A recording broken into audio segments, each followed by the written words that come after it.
جہاد جو ہے یہ ایک انتہائی مقدس فریضہ ہے، اسی لیے جب اس کے احکامات دیکھیں گے آپ تو کیسے احکامات ہیں۔ اب اس کے بعد میدان جنگ میں بھی اللہ کے نبی صلی اللہ علیہ وسلم نے کہا کہ بزرگوں کو نہ مارو، بچوں کو نہ مارو، عورتوں کو نہ مارو، میدان جنگ میں جو فوجی ہتھیار رکھتے ہوئے اس کو قتل نہ کرو۔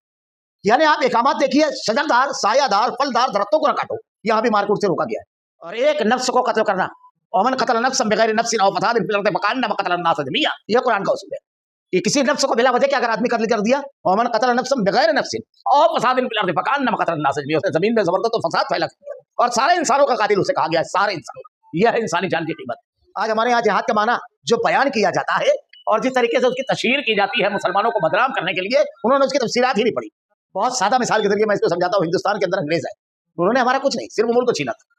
اب اپنے گھروں میں رہتے تھے، گھروں سے نہیں نکالا تھا، ہم اپنی دکانوں میں کاروبار اور تجارت کرتے تھے، مگر اس کے باوجود ان انگریزوں کو جہاں پا کر وہاں مارتا تھا جو، تو اس کو فریڈم فائٹر بولتے ہیں۔ قاتل کو نہیں بولتا ہے، کیونکہ وہ غازی ہمارے اوپر قبضہ کیا ہوا تھا، تو آپ اس کو فریڈم فائٹر بولتے ہو۔ جس نے سب کچھ چھین لیا اس کے لیے آپ کیا جملہ استعمال کرتے ہو؟ کیا یہ قرآن میں غور و فکر نہیں کرتے؟ کتنی مرتبہ لے کر بیٹھتے ہیں قرآن، کتنی مرتبہ اس میں غور و فکر کرتے ہیں؟ یہ اللہ کا سوال ہے۔ دیکھیے اللہ تعالیٰ نے اس کی بڑی تاکید کی ہے، رشتے جوڑنا۔ اللہ کے نبی صلی اللہ علیہ وسلم نے ارشاد فرمایا ہے سیدھا رحمی کرو، رشتے جوڑو، جو تم سے کٹے تم اس سے جٹو، جو تمہیں محروم کرے تم اسے عطا کرو۔ صرف جو ہم سے جٹے ہم اس کو اس سے نہیں جٹنا ہے، جو ہم سے کٹے ہم اس سے جٹیں۔ اعوذ باللہ من الشیطان الرجیم، بسم اللہ الرحمن الرحیم۔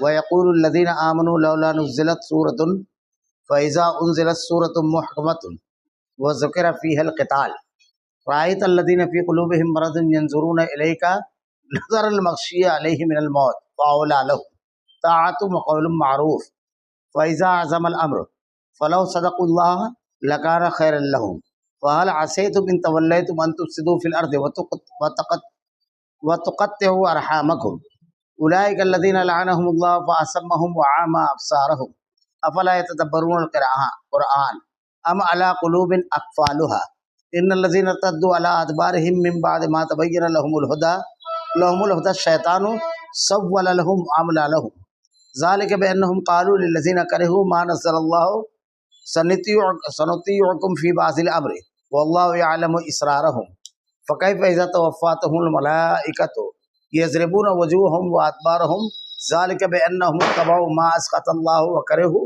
وَرِضْوَانَهُ فَأَحْبَطَ أَعْمَالَهُمْ۔ جو لوگ ایمان لائے وہ کہتے ہیں کوئی صورت کیوں نازل نہیں کی گئی؟ پھر جب کوئی صاف مطلب والی صورت نازل کی جاتی ہے اور اس میں قتال کا ذکر کیا جاتا ہے تو آپ دیکھتے ہیں جن لوگوں کے دلوں میں بیماری ہے وہ آپ کی طرف اس طرح دیکھتے ہیں جیسے اس شخص کی نظر ہوتی ہے جس پر موت کی بے ہوشی طاری ہو۔ بس بہت بہتر تھا ان کے لیے فرمان کا بجا لانا اور اچھی بات کا کہنا، پھر جب کام مقرر ہو جائے تو اگر اللہ سے سچے رہیں تو ان کے لیے بہتری ہے۔ اور تم سے یہ بھی بعید نہیں کہ اگر تم کو حکومت مل جائے تو تم زمین میں فساد برپا کر دو اور رشتے ناطے توڑ ڈالو۔ یہ وہی لوگ ہیں جن پر اللہ کی پھٹکار ہے اور جن کی سماعت اور آنکھوں کی روشنی چھین لی۔ کیا یہ قرآن میں غور و فکر نہیں کرتے یا ان کے دلوں پر تالے لگ گئے؟ جو لوگ اپنی پیٹھ کے بل الٹے پھر گئے اس کے بعد ان کے لیے ہدایت واضح ہو چکی، یقیناً شیطان نے ان کے لیے مزین کر دیا ہے اور انہیں ڈھیل دے رکھی ہے۔ یہ اس لیے کہ انہوں نے ان لوگوں سے جنہوں نے اللہ کی نازل کردہ وحیوں کو برا سمجھا یہ کہا کہ ہم بھی عنقریب بعض کاموں میں تمہارا کہنا مانیں گے اور اللہ ان کی پوشیدہ باتیں خوب جانتا ہے۔ بس ان کا کیا حال ہوگا جب فرشتے ان کی روح قبض کرتے ہوئے ان کو چہرے اور ان کے پٹھوں پر ماریں گے۔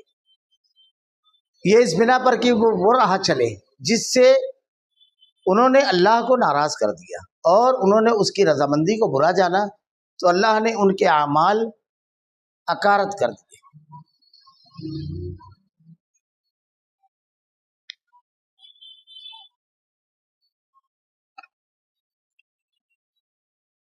وَيَقُولُ الَّذِينَ آمَنُوا لَوْلَا نُزِّلَتْ سُورَةٌ فَإِذَا أُنزِلَتْ سُورَةٌ مُحْكَمَةٌ وَذُكِرَ فِيهَا الْقِتَالُ رَأَيْتَ الَّذِينَ فِي قُلُوبِهِم مَرَضٌ يَنظُرُونَ إِلَيْكَ نَظَرَ الْمَغْشِيِّ عَلَيْهِ مِنَ الْمَوْتِ فَأَوْلَىٰ لَهُمْ۔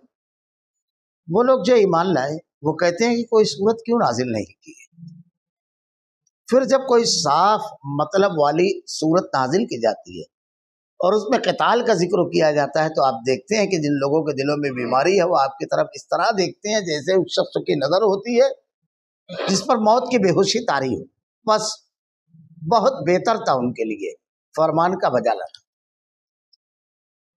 یہ اہل ایمان کا اور منافقین دونوں کا تذکرہ ہے.